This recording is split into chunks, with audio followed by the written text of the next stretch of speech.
the gate screamed, not with sound, but with light, a violent golden-white eruption that split the darkness of the lower archive like a crack in the world itself, and Zara Ellis dropped the manifest she had been carrying for 6 hours straight and stumbled backward into a shelf of 16th-century blood ledgers.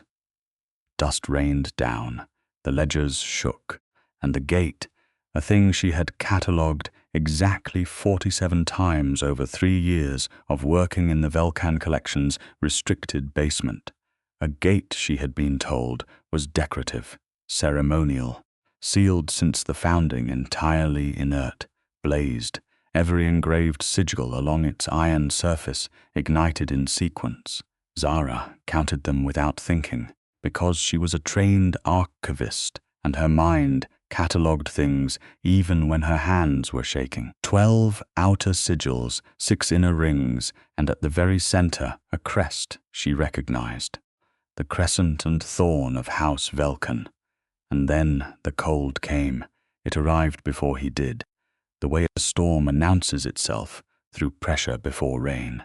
The temperature in the underground archive dropped 15 degrees in the span of 3 heartbeats, and Zara had just enough time to straighten, to pull the stunned expression from her face and replace it with something more composed, before the man who was not quite a man descended the final staircase and stopped 4 feet from her in the blazing golden light. He was tall. He was white-haired, not elderly, not silvered, but genuinely, radiantly white, the color of fresh snow over old bone, and his skin was equally pale, luminous in a way that had nothing to do with the gate's light, and everything to do with what he was. His eyes were a deep, bruised violet, and they moved to her face with the precision of something that had been looking for her specifically. Corvin Velkan, the heir to the vampire throne, the lord of the Velkan bloodline, the man whose name appeared in approximately 4,000 documents stored in the archive where Zara Ellis worked, and who had, in 3 years of her employment, never once come down here in person. "The gate activated," he said. His voice was low and measured, built for rooms that echoed. "Yes," Zara said, because she was not the kind of person who pretended not to see things. "It activated the moment I walked past it."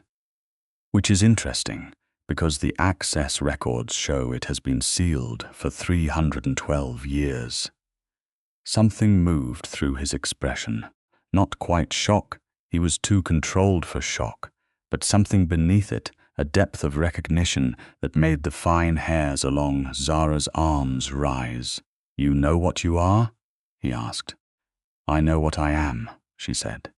"I am the senior archivist of the Velkan collection, and I am holding a manifest of restricted documents that your house's legal counsel requested by end of business tonight.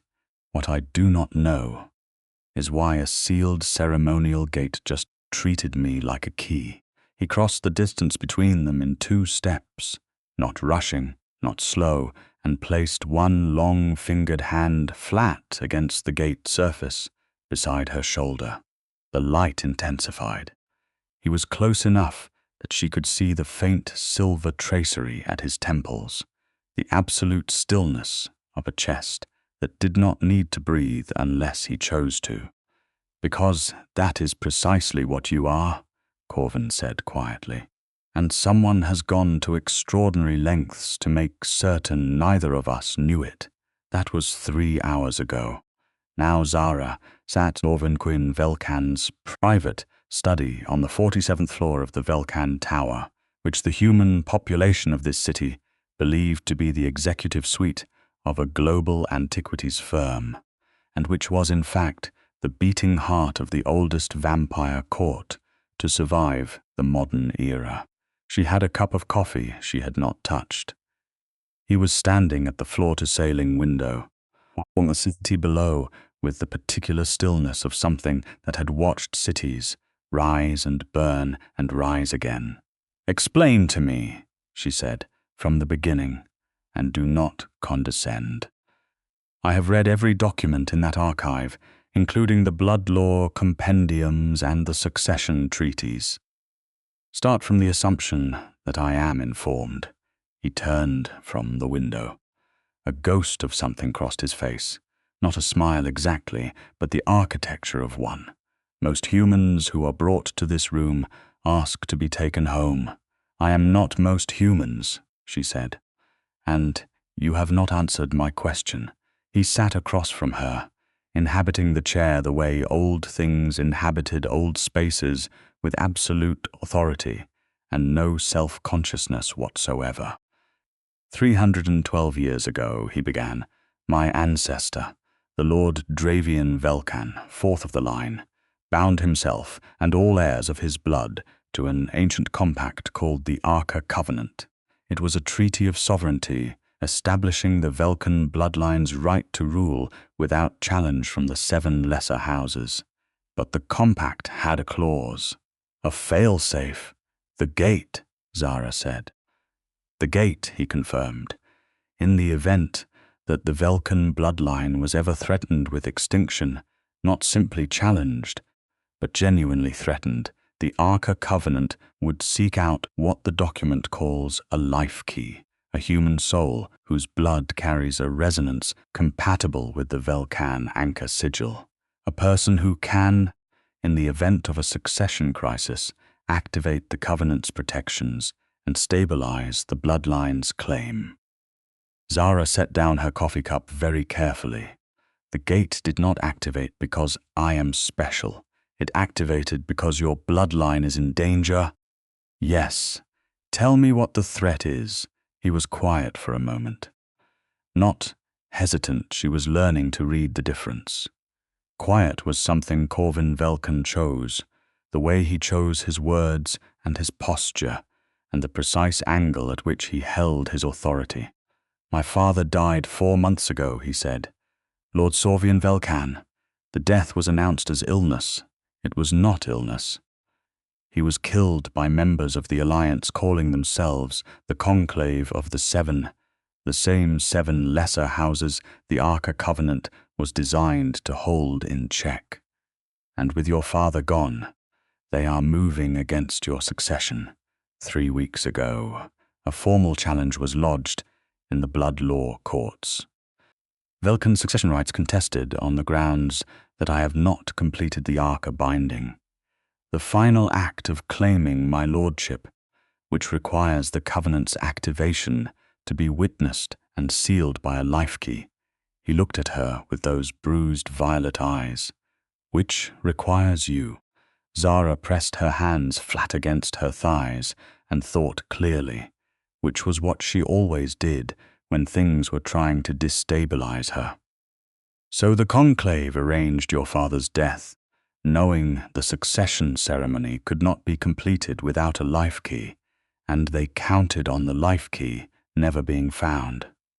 They have been eliminating candidates for 30 years, he said, and his voice was as flat and final as a closing door. Every human whose blood pattern matched the Covenant's resonance quietly removed before they could ever reach the archive. The air in the room changed. Zara felt it before she processed it, a cold understanding settling into her chest with precision. "Then they know about me," she said. "By morning," he said, "yes.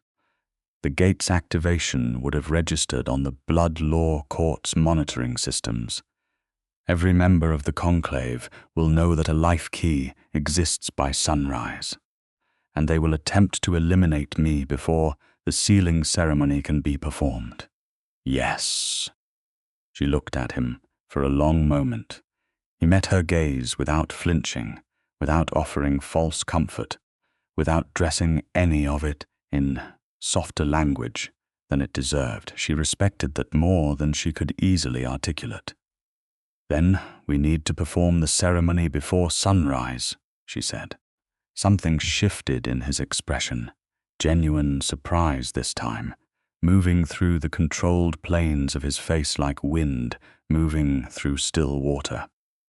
"You are not going to argue against it." I am going to ask several very specific questions about what the sealing ceremony involves, what it means for me, whether it is reversible, and what legal protections I will have afterward under blood law." She met his eyes.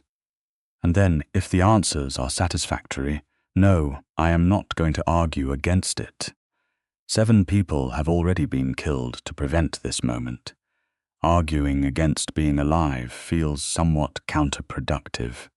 Corvin Velkan looked at her, truly looked, with the full weight of eyes that had seen 3 centuries, and said quietly, "Who are you, Zara Ellis?" she said, "Senior Archivist. And apparently you're key, so let us stop wasting time." The questions took 40 minutes. He answered all of them without deflection, which she catalogued as significant. The sealing ceremony would require her to place her hand against the gate while he spoke the binding words of the Arca covenant, activating its protections in his name. It was not a blood bond. The covenant was older than that tradition and operated on a different principle, a resonance binding rather than a blood one. It would not change her biologically. It would grant her, under blood law, the status of covenant witness, which was a protected class that even the conclave could not move against without triggering an automatic review by the blood law court's 3-century archive. It was not permanent in the sense of being irrevocable. There was a dissolution mechanism that required mutual consent, though the process was complex, and afterward she would be entitled to formal Velkan protection, which meant that Corvin himself would be bound by the covenant to ensure her safety. "The protections are genuine," she said, reviewing the documents he had laid before her, actual parchment documents, old enough that the archivist part of her brain was already assessing their preservation condition, even while the practical part assessed their content. "You would be obligated to protect me, regardless of personal preference." "I would be obligated," he said. "But you should know, Zara, that obligation and preference are not in conflict in this case." She looked up from the documents. He said it simply, without performance, which made it land harder than any elaborate declaration could have. "That is noted," she said, and returned to the documents before her expression could betray anything inconvenient. They descended to the archive before 2 in the morning. Corvin walked ahead of her, and twice he shifted his path with a precision that seemed incidental but was not, guiding her away from angles exposed to the building's exterior windows.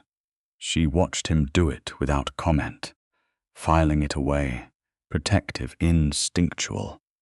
The way a Lord's Guard instincts operated even when he was the only guard present, the gate was still warm to the touch, radiating a low golden light that pulsed when Zara stepped close, responding to her like a compass finding north. Corvin stood to her left, close enough that she was aware of him as a presence, that particular cold and metal scent that distinguished his kind from hers. "When the words begin," he said, "you will feel the covenant testing your resonance. It is not painful, but it may feel disorienting. I need you to stay still and keep your hand flat against the central crest. I have read the description in the binding manual," she said. Section 12, Clause 4. It describes the sensation as similar to harmonic interference. He blinked. It was so brief she almost missed it. "You have read the Arca binding manual. It is in the restricted archive. It is part of the collection I manage. Of course I have read it." A pause. Then, quietly, and with what she was fairly certain was genuine warmth. "Of course you have." He spoke the covenant words in the old language, the one the blood law documents called primordic, older than Latin, older than the written record that Zara had access to. She felt the gate respond through her palm, a vibration that was not quite physical, rising through her hand and into her arm and into her chest, a resonance that felt less like magic and more like a tuning fork, finding the note it was made for. She was, the sensation informed her bone deep, exactly where she was supposed to be. The gate blazed white and gold, every sigil ignited simultaneously. The room filled with light so complete that for 3 seconds she could not see Corvin at all, could only feel the warm surface under her palm and hear his voice continuing the binding words without faltering, steady and absolute. The vampire lord, she thought, did not rattle. Whatever was coming, whatever the conclave was planning, he would face it without the self-indulgence of falling apart. The light resolved. The gate settled into a steady golden glow. In the silence that followed, Corvin turned to look at her, and for just a moment, in the warm light of an ancient thing that had waited 3 centuries, for this moment, he was simply a man standing in a room with a woman he had just tied his entire dynasty's survival to, and the look on his face was something that had no political component whatsoever. "It is done," he said. "It is done," she agreed. Then his head turned sharply toward the staircase, his eyes going very still in the way of predators who hear things human ears cannot, and all the softness in the room evaporated in a single second. "They moved faster than I anticipated," he said, and his hand came to her arm, not grabbing, but present. "We need to go now." They went up through the archive at a pace that was not quite a run, because Corvin matched himself to her speed with a precision that told her he had thought about this, had paced the distance, had already calculated what she was capable of.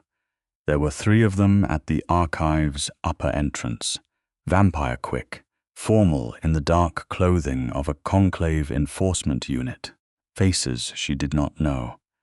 What happened next was, first, Corvin moved in front of her in a single step, a motion that was less human movement and more like physics rearranging itself, and what followed was brief and violent and decisive. She kept her back against the wall as he had placed her, because she was not the kind of person who charged into things she was not equipped to handle, and she watched with the same precision she applied to everything else, cataloguing the way he moved, the absolute economy of it, the way someone who has been a fighter for 3 centuries does not waste anything. It was over in 45 seconds.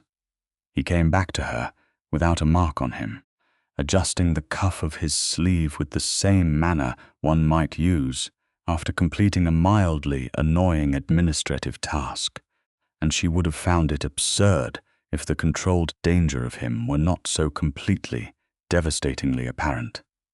"Are you hurt?" he asked. "No," she said. "You placed me against a load-bearing wall, with sight lines on both approaches, very thorough." He studied her face for a moment. Most people would be shaking. "I am holding it together because falling apart now would be tactically idiotic," she said. "I will be allowed a mild crisis later at a time and place of my choosing." He said nothing for a moment, and then yes. "You will." There was something in the way he said it that told her he intended to be present for it, not to witness her weakness, but to stand beside whatever it looked like. And she filed that away too, in the part of her mind where she kept the things that mattered. They reached the tower's secure levels through a route she had not known existed, a series of passages that connected that archive basement to the upper residential floors, through ways that did not appear on any blueprint filed with the city. She catalogued the architecture as she went. Old world built into the skeleton of something modern. Beautiful, actually, in the way that things built for permanence always were. His private rooms were on the 49th floor, above the executive suites, accessible only by a dedicated elevator with a biometric lock that recognized both blood and breath. She stepped inside what was clearly a living space, built by someone who had centuries of taste to draw on. And what struck her was that it was quiet, not sparse. The books alone filled 4 walls floor to ceiling, but quiet, a space built for a person who thought in long stretches of silence. "You will stay here tonight," he said. "The building's security has been enhanced, but until we can bring the covenant sealing before the blood law court in formal session, moving you is a greater risk than keeping you central. When is the earliest a formal session can be convened? Tomorrow evening after sundown. Blood law court does not operate in daylight hours because vampires cannot travel safely in daylight." "Correct." She looked around the room, assessing it the way she assessed everything, practically and thoroughly. "I need my work bag from the archive. It has documents inside that the Conclave's legal team will challenge if they go missing from the chain of custody." He looked at her. "You are thinking about document custody. The formal session will require evidentiary support for the covenant activation. The original Arca covenant document, the Gates activation record, and the lineage chain from Corvin Velkan to you. All of it has to be in proper archival custody, or they can argue procedural invalidation." She held his gaze. "I am not only your key, Corvin. I am the person who knows where every single piece of evidence needed to prove your claim is located and how to present it so it cannot be dismissed. That is also worth protecting." The way he looked at her after that was different from all the ways he had looked at her before. Still careful, still with that weight of centuries behind it. But there was something underneath it now, something that was warming, and he did not look away. "I will retrieve your bag," he said. "Do not open the external door for any reason. The internal monitoring will alert me to any approach." He was back in 11 minutes. She spent the time examining the books on his shelves, which were arranged by bloodline of origin rather than subject, an organizational system that made complete sense if your reference framework was vampiric politics rather than the Dewey Decimal System. When he returned, he set her bag on the desk without ceremony, and she pulled the documents she needed and began organizing them with the quiet efficiency of someone who has spent years finding meaning in other people's histories. He watched her work. She was aware of it without looking up. "The Conclave's challenge," she said, spreading the lineage documents in sequence. "How strong is it in technical terms? The absence of a lifekey was their primary argument. With you confirmed, it collapses." He sat across the desk from her. "Their secondary argument is the manner of my father's death. If they can establish that the succession was disrupted by external interference, they can claim the bloodline's continuity is compromised. Then we establish the opposite. Your father's death was itself the external interference, committed by the Conclave as a destabilizing act, which triggers the Arca Covenant's emergency continuity clause." She pointed to the relevant section in the document before her without looking up. Clause 17. Emergency succession activation in the event of covenant-threatening harm to the ruling lord. Your father was the ruling lord. His murder was covenant-threatening harm. The gate's activation in your presence, witnessed and sealed by a lifekey, constitutes the emergency succession under Clause 17, not a disputed succession. The silence that followed had a texture she could feel. "You found that in 40 minutes, he said. "I found it 3 years ago," she said. Finally, looking up, "When I catalogued and read the Arca Covenant document during intake, I noted Clause 17 as legally significant, cross-referenced it in my catalogue notes, and flagged it as requiring monitoring in the event of any succession-related legal action. It was in your collection's active watch file. She paused. Nobody told me what it was for, but I do thorough work. Corvin Velkan leaned forward slowly, resting both forearms on the desk, and looked at her with an expression that she was beginning to recognize as the thing beneath his control, the thing that existed before the centuries of practiced authority settled over it. Zara, he said, and her name in his voice sounded different than it did anywhere else, stripped of professional distance, carrying something careful and new. Why did you stay? She knew what he was asking. He was not asking why she had not run from the gate's activation, or from the conclave's enforcers, or from any of the physical threats the night had produced. He was asking something more fundamental, asking why, when the shape of everything had become clear, she had not demanded to be returned to the ordinary world she had been inhabiting 6 hours ago. She set down the document she was holding and answered him honestly.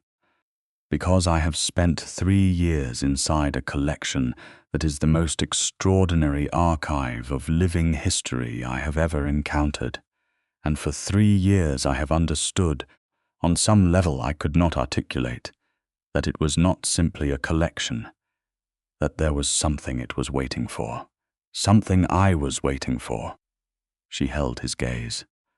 And because the people trying to stop this are people who murdered your father and killed 7 others to erase a human being, they had never met simply because of what that human being could do. I do not respond well to that kind of logic. Something broke open in his face, quietly the way old wood opens along a grain, not shattering but revealing. You are not afraid of me. You have given me no reason to be, she said. You answered every question without evasion. You put me against the safest wall in the room. You matched your speed to mine in the corridor without being asked. She tilted her head. You are not the threat in this situation. He reached across the desk slowly and covered her hand with his. His palm was cool against her skin and very still, and she did not pull away. I need you to know, he said carefully, that the obligation of the covenant and that they are not the same thing. What I intend toward you is not something the covenant created. She looked at his hand over hers. I know, she said.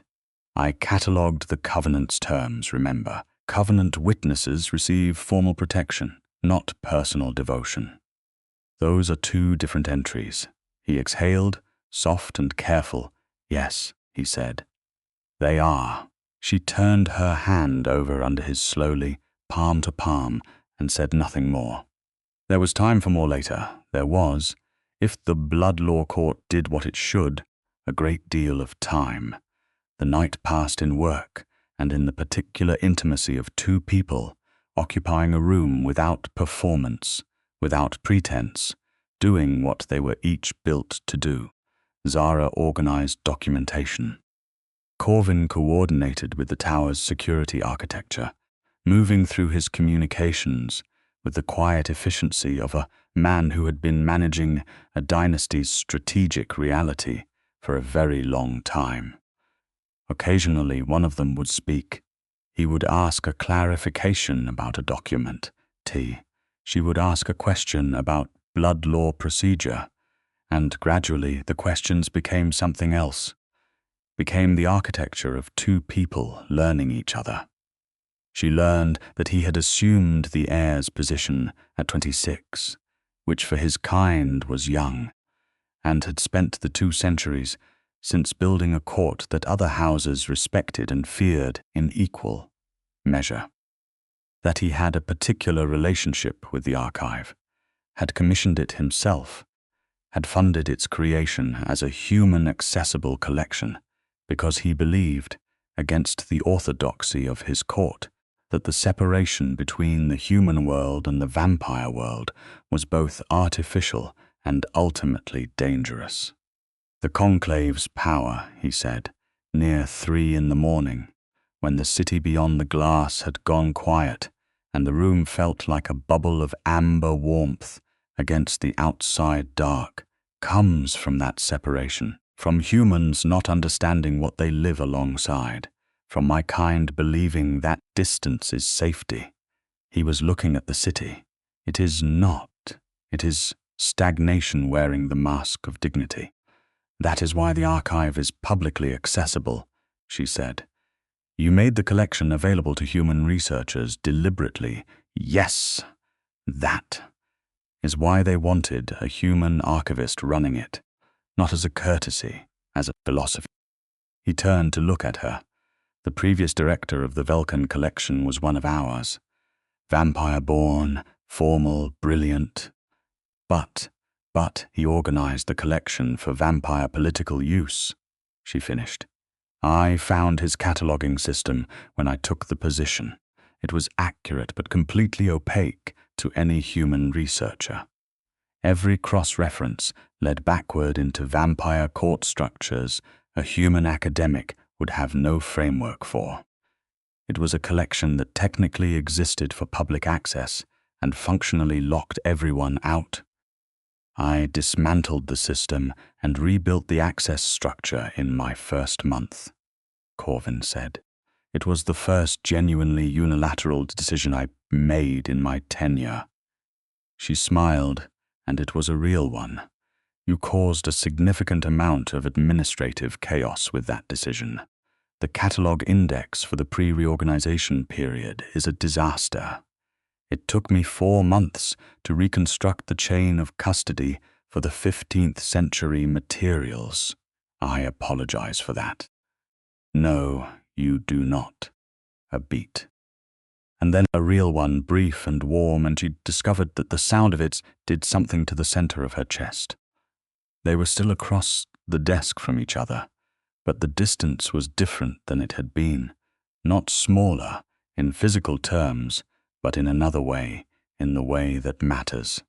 She was looking at him, and he was looking at her, and the city hummed outside, and the gate 2 floors below continued its quiet golden pulse, and she thought with the analytical part of her mind, the part that kept running even when the rest of her was doing other things, that this was what the covenant documents meant by resonance. Not just blood, not just biology. Something older, something that recognized its counterpart. She did not say any of that. She said, "You should tell me who in the court I should trust and who I should not before the session tomorrow." He straightened, the Lord reassembling himself over the man, though not as completely as he had before. "Yes," he said, "sit with me and I will walk you through the court structure." They sat together on the window side of the room, closer than the desk had allowed, and he told her about the court he had built, and the court he had inherited, and the tension between those 2 things. She listened with the same quality of attention she gave to everything, which was complete, and asked questions that cut directly to the structural points without wasting time on periphery. He noticed. She saw him noticing. By 5 in the morning, when the sky outside was still dark, but the darkness had that particular thinning quality that preceded dawn, she knew the Velkan court well enough to navigate it. She knew which noble house would support Corvin's claim because they genuinely believed in Velkan sovereignty, and which 2 would support it, because they believed Corvin capable and had no faith in the conclave's alternative. She knew who, in the blood law court, had been appointed under the old lord's reign, and therefore had an interest in legitimacy, and who had been elevated more recently and might be susceptible to conclave pressure. She also knew, by that hour, that she was not afraid. Not of the court, not of the challenge ahead, and not of the man beside her, who had spent the last several hours talking to her the way she had always hoped someone would, as though her mind were as interesting as anything else about her, and as though the combination of everything she was constituted something worth his full and genuine attention. "You need to rest," he said. "A few hours. And you? I do not require sleep in the same way. I know the extended rest cycle for your kind operates on a different periodicity." She paused. "I have read the medical archive." He looked at her sideways with something that was absolutely, unmistakably fond. She accepted the offer of his guest room, which was the most beautiful room she had ever slept in, furnished with the particular elegance of someone who has had centuries to develop their preferences and the resources to act on them, and lay in the dark for a while before sleep found her, thinking not about the blood law court or the conclave or the gate's golden light, but about the sound of his laugh, brief and real, and the feel of his palm cool over hers. She woke to late afternoon light filtering through blackout glass that tinted but did not eliminate the sun's reach, and found, on the desk in the guest room, a small tray with coffee made precisely the way she made it, which told her he had asked the building staff and they had asked her bag, which contained an insulated travel cup from which the ratio could be inferred.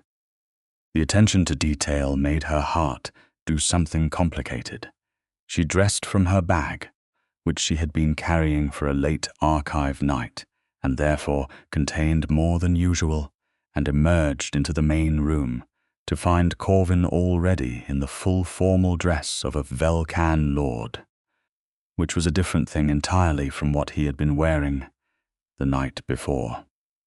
The dark coat was structured and old-fashioned in the best sense, sitting perfectly across shoulders that needed no help from tailoring.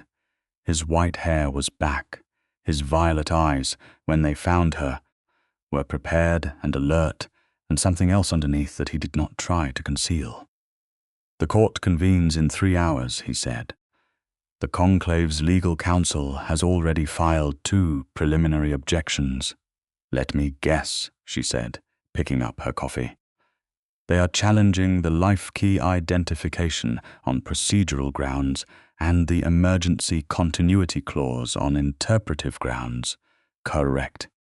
Then they have already read Clause 17, and they know they cannot argue against it directly, so they are going to attack the frame." She sat down.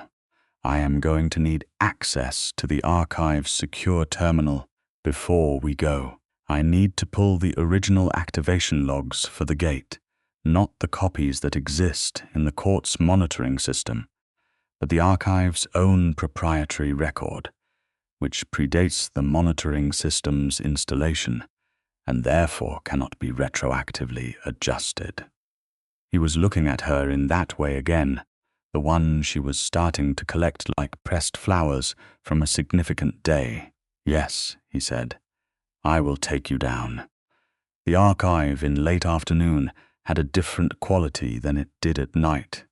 Quieter, the building's human staff not yet arrived, just the 2 of them, and the shelves and the low golden glow of the gate still present in the corner of her eye, as she worked the secure terminal with the speed and certainty of someone who had built this system herself. The original activation log was there, time-stamped, cryptographically sealed with the Covenant's own verification signature, entirely unimpeachable. She printed 3 certified copies, signed and sealed each with her archival credentials, and handed one to Corvin. "Chain of custody," she said, "confirmed by the collection's senior archivist, who happens to also be the authenticated lifekey. Dual, verification.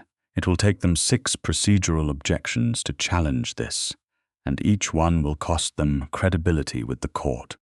He took the document from her, and as he did, his fingers closed briefly around hers on the paper, not taking it, just pausing, and he said quietly, "Whatever happens today, I need you to know that last night and this morning have been the most clarifying hours I have experienced in a very long time." She did not pull her hand away. "For me as well," she said, and she meant it exactly as much as it sounded, and he knew it, and neither of them pretended otherwise. The Velkan court convened underground. There was a second city beneath this one, and she had known of its existence from the documents. But knowing was different from standing inside it, from the weight of stone carved before this city had a name pressing against the air around her, and the light sources here being different, older, burning with the same warm amber quality as the gate. The corridors were wide enough for processions and lined with the banners of bloodlines going back further than reliable written record. She walked beside Corvin, not behind him, and the members of the court they passed looked at her with varying degrees of calculated assessment. She met every gaze without looking away. A young vampire with sharp green eyes and silver hair fell into step on her other side. "Thessaly," Corvin said. "My second." "You must be the Archivist," Thessaly said, and there was interest in their voice, genuine rather than political. "The entire court has been discussing you for approximately 6 hours. Favorably, I hope," Zara said. "Divided," Thessaly said, which Zara appreciated as honest, but the document you filed this afternoon swung the undecideds considerably. It was intended to. Thessaly gave her a look that was almost a smile, and dropped back as they reached the chamber. The blood law court was exactly as she had imagined it from the documents, and nothing like she had imagined, because no document fully conveys presence. The chamber was circular, tiered, built on the principle of equals facing each other across a shared center, though the center seat, occupied tonight by a severe and ancient-looking vampire, whose name she knew from the court briefing as Lord Valdremis, the court's senior arbiter, was elevated enough to indicate that some equals were more equal than others. The conclave's delegation was already present. 7 of them, all formally dressed, all watching the entrance with the particular attention of people who have prepared for a confrontation and need to assess their opponent's readiness. Their lead counsel was a tall woman named Esavra, whose reputation in the blood law compendiums was significant and whose expression, as she clocked Zara, went through a rapid recalibration. Good, Zara thought, let her recalibrate. The session was opened with formal ritual that she followed in her memory against the procedural document she had memorized the night before. Lord Valdremis spoke the opening common covenant words. Corvin responded for the Velkan claim. Esavra responded for the conclave challenge. Then the evidentiary phase began. Esavra led with the procedural objection first, as Zara had predicted. The lifekey identification was unverified, she argued, because the Covenant's original protocols required a verification process that had not been completed, an independent confirmation by a witness of vampire standing, which had not occurred. The Covenant's original protocols, Zara said from her position beside Corvin, and the chamber went briefly very quiet, because human witnesses before the blood law court generally did not speak without invitation, do not require independent vampire witness to the initial activation. They require it for the final sealing. The initial activation, under Clause 3, requires only the gate's own verification signature and the authentic presence of a life key. She placed the certified document on the presentation surface before Lord Valdremis. The gate's verification signature is present. The activation log is certified by dual confirmation. Clause 3 requirements are met. Esavra's eyes moved to her with a precision that acknowledged a genuine adversary. The Archivist is not a legal voice before this court. "The covenant witness is," said Lord Valdremis, reading the document. "Under Blood Law Provision 12, the authenticated lifekey has full voice in proceedings relating to the covenant to which she is bound." He looked at Savra with the patience of someone who has been doing this for a very long time. "Continue." Savra moved to the interpretive challenge of Clause 17. Her argument was sophisticated.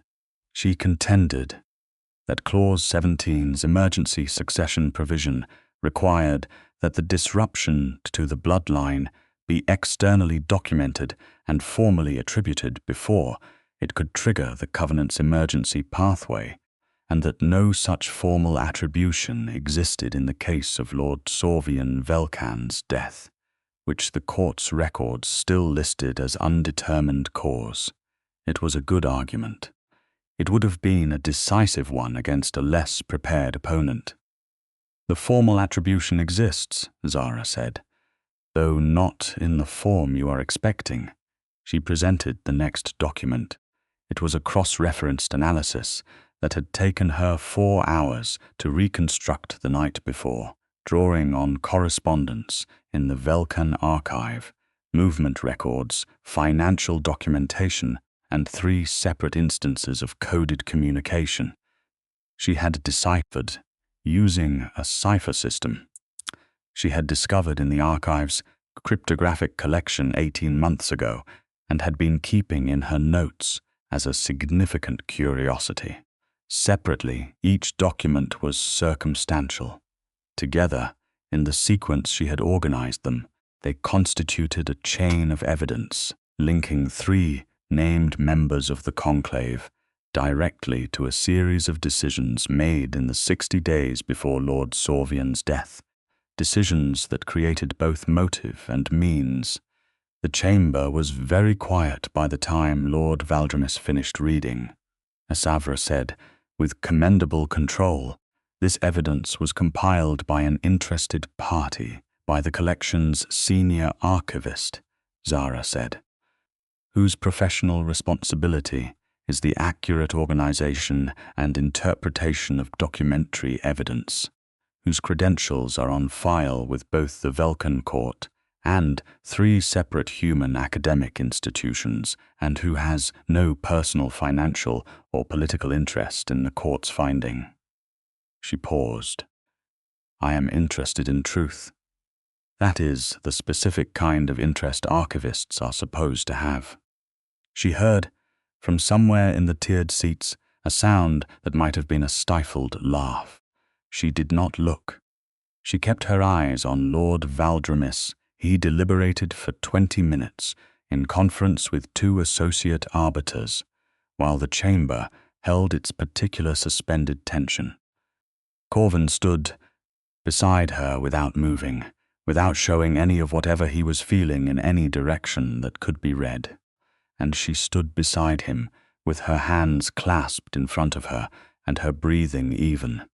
And she was aware of him as a constant, the way you become aware of load-bearing walls in a building, something you could rely on absolutely. At one point, as the deliberation stretched, his hand found the small of her back, not visibly. The coat she was wearing concealed it. A single point of contact, steadying, saying without language that he was there and would remain there. And she did not lean into it, but she allowed it, and the warmth of that single still point was enough. Lord Valdremis returned. "The court finds the lifekey identification authenticated under Covenant Provision 3, he said. "The court further finds that the documentary evidence presented constitutes sufficient establishment of external disruption to the Velkan bloodline to trigger the emergent succession pathway under Clause 17. The conclave's challenge is dismissed." He looked at Savra. "The named individuals in the Archivist's evidentiary chain are remanded for formal blood law investigation regarding Lord Corvin Velkan's death. This session is closed." The chamber's noise afterward was significant. Zara exhaled, fully and completely. For what felt like the first time since 2 o'clock the previous morning, Corvin turned to her. His hand was still at her back, now visibly, and he did not remove it, and the court around them could see it, and she did not care, and neither did he. You have just dismantled the most powerful legal challenge mounted against the Velkan bloodline in a century, he said very quietly. I organized a collection of existing documents into a logical sequence, she said. That is what archivists do, Zara. I know, she said, and she looked at him and she let it be there, the thing that had been building since the gate's light and his voice, and the cool certainty of his palm over hers in the dark. I know. Thessaly appeared at her elbow with the energy of someone who had been waiting for a discreet moment and had decided this was close enough. The conclave's enforcers, they said, brisk and precise. 3 additional units were stationed at the building's exterior. They have been taken into custody by the court's own security, now that the arbiters have issued the investigation order. You are clear. And the 3 from last night? Zara asked. Held for formal process, Thessaly said, with a glance at Corvin that was admiring and slightly exasperated in equal measure, which considerably more than they deserve, given the alternative resolution that was available. Blood law exists for a reason, Corvin said, without heat. It does, Thessaly agreed.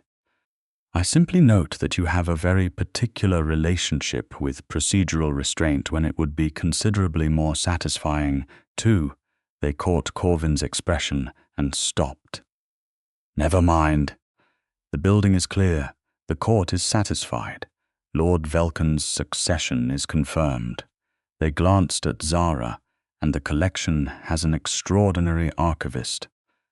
Zara felt the tension of the past 20 hours releasing through her, a wave moving from her shoulders downward, and she realized with precise clarity that the crisis she had promised herself later, at a time and place of her choosing, was about to make a legitimate claim on the present moment, not a collapse. She was not built for collapses, but something, a need to breathe without strategy, to exist without architecture for 5 consecutive minutes. Corvin saw it. Of course he saw it. Excuse us, he said to the court in general, and to Thessaly specifically, and guided her out of the chamber with a hand that was light on her arm but completely present. They found a corridor off the main passage, quieter, and she stood in it for a moment, with her back against the old stone wall, and her eyes closed and her breathing doing the work of coming back to ordinary human pace. Take all the time you need, he said, and she heard that he had positioned himself between her and the corridor's main access without making a performance of it. I told you I would have a mild crisis eventually, she said, eyes still closed. You did. This seems very well controlled for a crisis. I am a very controlled person, I have noticed. A pause. I find it extraordinary. She opened her eyes. He was watching her with the full weight of everything he was, and none of it was frightening. All of it was warm. You could have had any number of people retrieve that evidence, she said. You have lawyers, you have court representatives, you have Thessaly, who is clearly formidable. Why did you take me into that chamber yourself? Why not place me somewhere safe and handle the session with your established team? He was quiet for a moment. Then, because you had already handled it, the documents you pulled, the argument you constructed, it was complete before I had fully assessed the conclave's strategy. And because the thought of placing you somewhere and proceeding without you felt, he stopped, chose his words with a careful deliberateness she was coming to know as characteristic. Wrong. It felt wrong in a way I did not want to examine too closely. because examining it would have been an indulgence I could not afford last night. And now, she said, now the session is closed, he said. And I find I have considerably more time for indulgence. She pushed off the wall and crossed the small distance between them, and put her hand flat on his chest, above where a heartbeat would be if he were human and was not, and looked up at him in the amber light of the old corridor. I am going to tell you something, she said, and I want you to understand that I am not saying it because of the gate, or the covenant, or the crisis compression of the past 20 hours, all of which I am aware can produce feelings that do not survive ordinary conditions. Tell me, he said. I have worked in your archive for 3 years. I have read every document in the collection. I have read your correspondence, your legal instruments, your private correspondence, where it exists in the collection's record, your father's letters about you when you were new to the heir's position. I have known you better than you knew me for 3 years, and I have thought about who you were every working day. And last night you were exactly who I thought you were, and that does not happen. People are never who the record says they are. But you were. She held his gaze. I am saying that what I feel right now is not a crisis artifact. I want to be clear about that. He lifted his hand and placed it over hers on his chest, holding it there, and the look on his face was the one she had seen through all the layers of his control, the real one, the one that belonged to him entirely and not to any role or dynasty or ancient obligation. I have been building a collection, he said, for a very long time. Buildings and archives and alliances and all the scaffolding of a court. And I have thought, not often, but with a specific consistency that I recognize in retrospect as significant, that what I was building it toward, what the collection specifically was for, was something I could not yet articulate. He turned her hand over in his, palm to palm, the same way she had the night before. Last night, I understood what it was for. That is an extremely well-organized declaration, she said. I am an extremely well-organized person, she laughed, and he kissed her. And it was the most natural thing in the world, not the consuming sort of kiss that belongs to dramatic moments. Though there was heat in it, would be heat in whatever came next. But the first sort, the kind that is also a recognition, that says, I see you, and you are exactly what I thought you were, and I am not afraid of what that means. When they separated, his forehead came to rest against hers. And they stayed like corridor while the court moved around the building, above and below them, and this crisis she had promised herself resolved quietly into something that felt like relief so complete it was almost joy. What happens now? She said after a while, not anxiously, genuinely. She was an archivist. She liked to know the shape of things.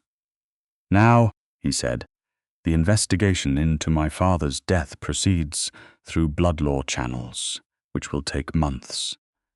The conclave, without its succession challenge, is a significantly reduced political entity, and the house alliances will recalibrate accordingly.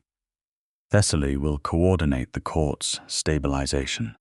I will need to formally be acknowledged before the 7 houses in a ceremony next month. And I, she said, will need to return to the archive tomorrow and reconstruct the chain of custody for every document I removed last night, file the activation logs in the permanent record, and update the covenant section of the catalogue to reflect current status. Yes, he said, you will. I also, she said, will need to make a decision about whether my position in the collection changes given my current status as covenant witness. It does not have to change, he said carefully. The status is protective, not restrictive. You retain your professional autonomy entirely. I know. I read the provision. She pulled back enough to look at him. But I think there might be value in formalizing a different arrangement. Not instead of the archivist role, but alongside it. A position with the court that allows me access to the parts of the collection that are not available to an ordinary archivist because they are not relevant to an ordinary archivist's work. He was looking at her with that expression, the collecting pressed flowers expression. You want access to the restricted section, he said. I want access to the restricted section, she confirmed. I have been adjacent to it for 3 years, and it has been driving me mildly insane. He laughed again, the real one, and she decided that collecting that sound was something she intended to continue doing for a very long time. The weeks that followed were not simple, because nothing in the structure of 2 worlds connecting ever is. The blood law investigation moved at the pace. Blood law investigations moved, which was thorough and deliberate and occasionally maddening. 3 members of the conclave were formally charged. The lasers are realigned in the aftermath with the particular anxious energy of powers that had placed a political bet on the wrong outcome and were now recalculating their positions.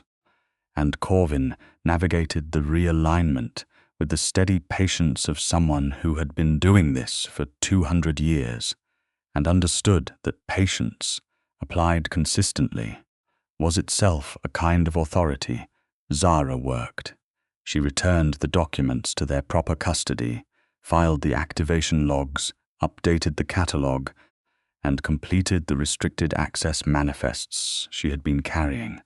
When the gate changed everything, she also began, with Corvin's formal sanction and Thessaly's somewhat amused administrative support, the process of organizing the restricted collection, which turned out to be even more extraordinary than she had imagined from the outside. It was, in its own way, the most significant archival project in living memory.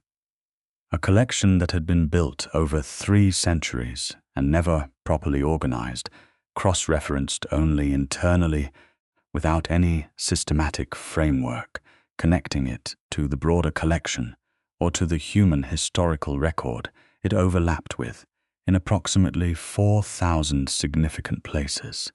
She found, 3 weeks in, a document she had not expected. It was a letter, handwritten in the same primordic script as the Covenant, from Corvin Velkan to an unnamed recipient. The paper was old enough that she handled it with the appropriate care of a trained conservator, and the content, when she had cross-referenced enough of the script against the cipher system she had developed, turned out to be a letter about the archive itself. Corvin had written 312 years ago that the collection he was building was not only a record of his bloodlines in history. It was, he wrote, a kind of reaching, a deliberate attempt to create a space where the worlds that lived alongside each other in silence might eventually speak. He had believed, apparently, that the 2 worlds' separation would eventually cost both of them something essential. He had built the collection as a bridge. He had installed the gate and the covenant, not only as political protection but as an invitation, a mechanism for finding the person, in whatever future generation they existed, who could stand in both worlds without losing either. She sat with that document for a long time. Then she photographed it with the collection's archival camera, transcribed it in full, filed it in the permanent record under a new category she created on the spot. Foundational Intent Documentation, Arca Covenant Supplementary, and walked upstairs to find Corvin. He was in his private study, reviewing correspondence, and he looked up when she appeared in the doorway with the slightly luminous expression she apparently wore when she had found something in the collection that mattered. "What did you find?" he asked. She handed him the transcription. She watched him read it. His expression moved, slowly, and then all at once, through something profound and old. Grief for a loss so removed it had become historical, pride in an ancestor who had understood something that the generations between them had not, and something else, something that looked at her over the top of the page with an warmth that was fully past any pretense of being managed. He knew, Corvin said. He built the whole thing knowing. He knew the covenant needed a lifekey, she said. He did not know when she would come or who she would be, but he designed the archive as the place where she was most likely to be found. She sat across from him. He created a collection that could only be properly managed by someone with a very specific set of skills, and made it publicly accessible, and trusted that the right person would come to it. "And you did," he said. "And I did," she said. "He would have liked you enormously," Corvin said. "Based on his letter, I would have liked him," she said. He had excellent instincts about archival organization. The acknowledgement ceremony for Corvin's succession took place 4 weeks after the blood law court's ruling, in the deep heart of the court beneath the city, and it was the most visually extraordinary thing Zara Ellis had ever witnessed, which was saying something for a person who had spent 3 years surrounded by extraordinary historical artifacts.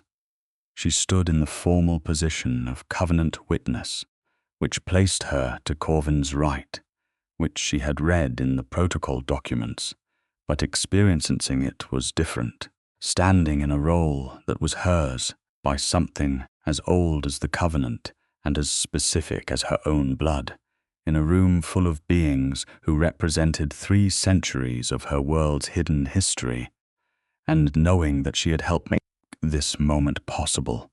The 7 houses acknowledged the Velkan succession one by one. The conclave's remnant faction did so last, and with the visible discomfort of people who had no legal alternative, which was the most satisfying kind of compliance. Corvin, through all of it, was everything the documents said he was, and more, because the documents could not capture the particular quality of how he held authority. The way it was not separate from who he was, but entirely integrated, so that the Lord and the man were never in contradiction. He was commanding without cruelty, regal without distance, and at no point in the proceeding did he look anywhere but where the moment required, except twice, and both times it was at her, after, when the court was dispersing into the long, intricate social architecture of post-ceremony politics. He found her in the corridor outside the main chamber, and he looked at her with everything stripped back, just himself and the evening and whatever came next. "Thank you," he said. "You have thanked me before," she said. "I have told you before that I organized some documents." "No," he said. "For the other thing, for staying." She had been thinking, in the weeks since the gate's activation, about what staying meant in practical terms. She had a life, a career, an apartment, friends in the human world who knew her as a quiet and brilliant woman who worked long hours in a fascinating private archive and did not discuss her work in detail. She had a professional identity and a personal one, and neither of them had needed to be abandoned for what she had become in the past month. But something had shifted in her center of gravity. Something fundamental, not dramatic, not the sudden total transformation of romance novels and their more overwrought cousins, but a quiet realignment, the kind that happens when you find the place where you fit, and your whole internal architecture adjusts itself accordingly, settling into a coherence you had not realized was missing. "I want to tell you something," she said, "that I have been thinking about carefully, because I wanted to say it right and not in a corridor after a stressful court ceremony. But I have now been waiting for a non-stressful moment for 4 weeks, and I have concluded that this may simply be what our life looks like. So I am going to say it now." He waited, entirely still, entirely present. She said, "I want to be clear that I have reached that conclusion through the same process I apply to every significant determination. Careful review, honest assessment of evidence, testing my initial interpretation against subsequent observation. I first suspected it 4 days after the gate's activation. I confirmed it when I found Dravian's letter, and my first instinct was to bring it to you before I had even filed it." She looked at him steadily. "You are who I think you are. All of it. I love all of it." He crossed the corridor in 2 steps and took her face in both his hands with a gentleness that was the other side of everything she had seen him be, and he said quietly, in the old voice that could speak ancient languages and blood law and court authority, "I have been alive for a very long time. I have never in that time found anyone I wanted to keep. I want to keep you in every way that matters, in every way you allow, for whatever length of time you are willing to give me. I love you, Zara." She kissed him in the corridor outside the blood law court, with the 7 house banners above them, and the gate's distant, warm pulse 2 floors below, and the whole of 2 worlds living alongside each other in the amber-lit dark. And it was, she thought, exactly right. The archive, 2 months after that night, had a new installation in the main lobby. It was a small display case, climate-controlled and properly lit, containing a single document. The original Arca Covenant, now formally accessioned under the permanent collection with full conservation treatment, and a catalogue entry that Zara had written herself in clear and precise language that any researcher, human or otherwise, could follow. Beneath it, on the case's external panel, a brief explanatory text, "A covenant of connection, designed 3 centuries ago, was created not only to protect a bloodline, but to build a bridge." The gate that activated it in its final function now serves as the collection's symbolic threshold, marking the space where 2 histories meet. She had written it. He had read it without changing a word. Thessaly had noted that it was characteristically precise for a love story. "It is also a love story," Zara had said, and Thessaly had given her the look of someone who found this information pleasing, and was not going to admit how much. The gate itself still glowed. Softly, permanently, a warm pulse of golden light that the archive's human visitors consistently described as one of the most beautiful things they had ever seen and could not entirely explain. Most of them, in the way that humans handle things their categories cannot accommodate, simply moved on. A few stood in front of it longer. A very few reached out to touch it, and felt something that was not quite temperature, not quite static, something that resonated and oozed, and looked up at the arch, with the expression understood, dimly and correctly, that they were standing near something ancient that was still in its own way alive. Zara stood at the gate every morning when she arrived. Not ritual exactly, not worship, simply a moment of acknowledgement between the thing she had become and the thing that had recognized her, a quiet conversation between 2 parts of an old story that had finally found its ending. On the morning that Corvin came down to the archive before the rest of the staff arrived, something he did more often now, something they both understood was less about the collection and more about the particular quality of an early morning in a quiet room with someone you love. She was standing at the gate, with her coffee and her tablet and the focused expression she wore when she was organizing her approach to a new section of the restricted catalogue. He came to stand beside her. The gate's light brightened when he was present. It always did, and it always would. The covenant's anchor responding to its lord in the same automatic recognition it offered to her. The two of them together creating a resonance that the gate had been built to wait for. "New section?" he asked, looking at her tablet. "The pre-covenant correspondence," she said. "Dravian's personal archive before he established the collection. Nobody has properly catalogued it in 3 centuries. I think there are things in there we do not know yet." "There are," he said. "I have read some of it. There are letters to a human historian corresponded with for 20 years. She turned to look at him.